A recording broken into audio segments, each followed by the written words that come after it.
පුතා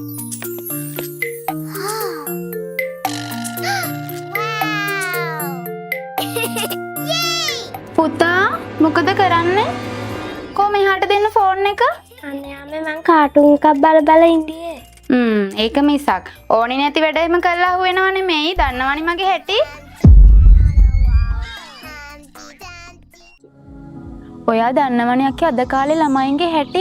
මම නම් ඕනිවට වඩා ළමයින්ට නිදහස දෙන්නේ. කම්පියුටර් එක උනත් තියෙන්නේ සාලේ. කරන දෙයක් අපිට පේන්නම තමයි. ඒ වුණාට ඔයා දන්නවද ඒකේ බරපතලකම? අද කාලේ ළමයින්ට එහෙම කරලා හරියන්නේ නැහැ. දරුවන්ගේ බෑග් චෙක් කරන්න ගිහිල්ලා ෆෝන් බලලා අපේ සැකේ තහවුරු කරගන්න ගියොත් ඒකෙන් වෙන්නේ දරුවෝ තවත් බොරු කරන්න පටන් ගන්න එක විතරයි.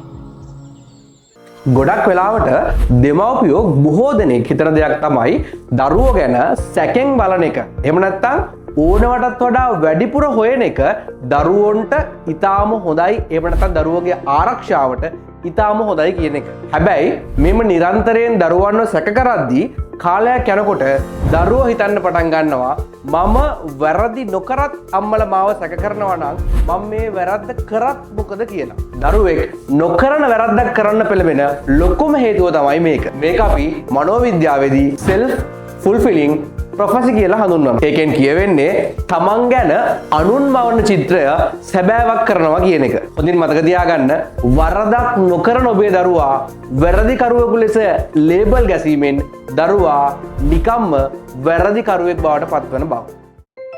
චරිත්ගිම්හාන් විභාගයට ජීවිතයට ජයගෙනෙන සොඳුරු ඇදුරා.